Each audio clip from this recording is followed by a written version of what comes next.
बोलो गुरुदेव महाराज की जय। सागर से भी अधिक गहराई है जिसकी, हिमालय से भी अधिक ऊंचाई है जिसकी, आसमान से भी अधिक असीमता है जिसकी, और धरती से भी अधिक सहनशीलता है जिसकी, ऐसे मेरे गुरुदेव को शत शत प्रणाम। जय हो। जय माता की। A person always attains wisdom and knowledge from Gurudev.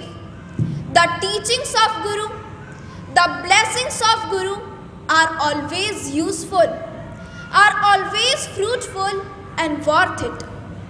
जिस प्रकार हमारे जीवन में पढ़ाई ज़रूरी है, धन कमाना, धन को जोड़ना हमारे लिए आवश्यक है, और हमें जीवन जीने के लिए फैसिलिटीज़ चाहिए, हमें फैसिलिटीज़ चाहिए, हमारे लिए फैसिलिटीज़ आवश्यक है। उसी प्रकार एक व्यक्ति के जीवन में गुरु का होना भी बहुत ज़रूरी है।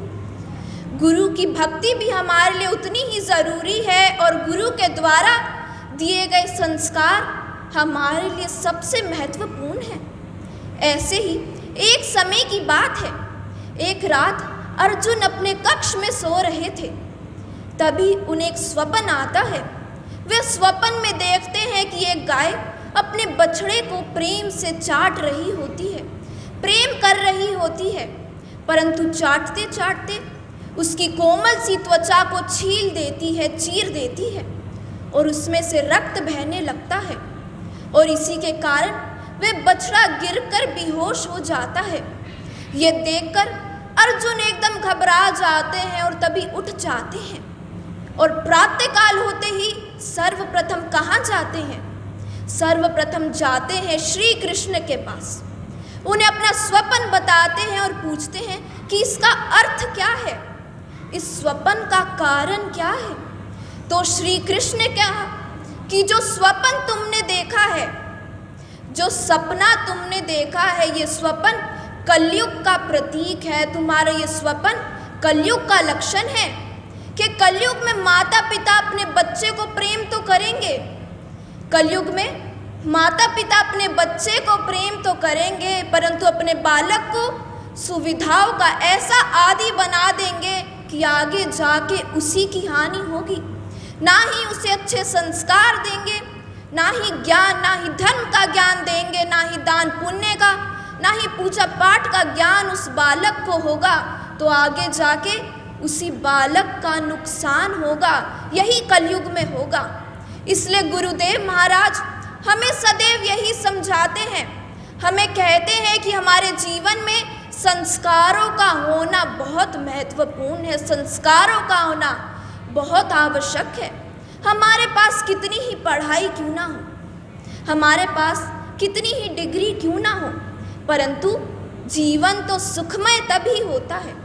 ये जीवन सुखमय तब होता है जब हमारे पास उच्च कोटि के संस्कार होते हैं, हमारे पास उच्च कोटि के विचार होते हैं, और मनुष्य अपने जीवन में अपने गुणों की वृद्धि भी अपने संस्कार के कारण ही करता है।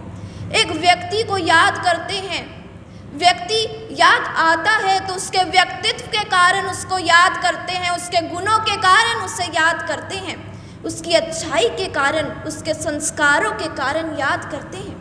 इसलिए जितना समय हम धन इकट्ठा करने में लगाते हैं, जितनी मेहनत हम इस धन को इकट्ठा करने में लगाते हैं, उतना ही संघर्ष हमें अपने बच्चों को संस्कार देने में भी लगाना चाहिए। अपने बच्चों को उतना ही ज्ञान भी हमें देना चाहिए, उतने गुण भी हमें, उन्हें उतना समय भी हमें देना चाहिए।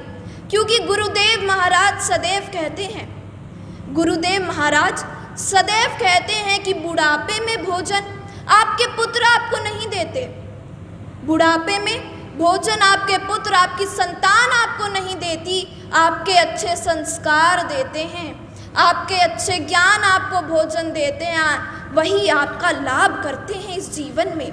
जय माता की। जय माता की। ताली मारो, ताली मारो। जय हो। गुरुदेव महाराज की असीम कृपा के कारण हम इस जीवन के बंधनों से मुक्त हो सकते हैं। हम इस जीवन से छूट सकते हैं, इन बंधनों से हम छूट सकते हैं, परंतु ये निर्णय हमारे हाथों में होता है। ये केवल हमारे हाथों में होता है कि हम अपने जीवन को अमृतमय बनाते हैं या विषपूर्ण बनाते हैं।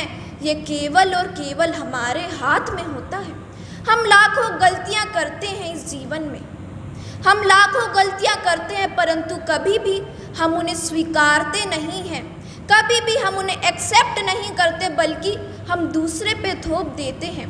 किसी दूसरे को हम उसका दोषी बना देते हैं, जो कि बहुत ही गलत व्यवहार है, बहुत ही गलत आदत है हम इंसानों की।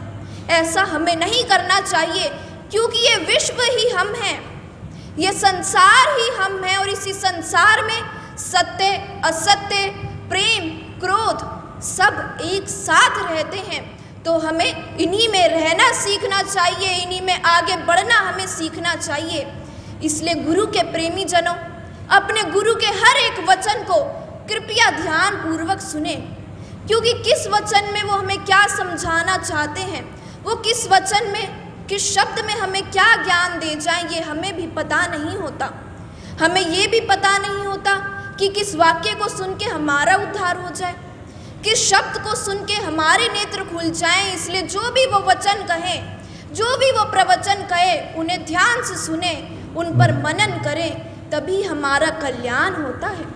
हम ये कहते हैं कि भगवान हर किसी के अंदर निवास करते हैं, हर कण कण में होते हैं, परंतु भगवान तभी हमारे अंदर निवास करते हैं, हमारे हृदय में निवास करते हैं, जब हमारी अंतरात्मा शुद्ध होती है, जब हमारी अंतरात्मा शुद्ध होती है, जब हमारे मन में पवित्रता होती है, अपने गुरु के प्रति प्रेम होता है, तभी भगवान प्रसन्न होते हैं।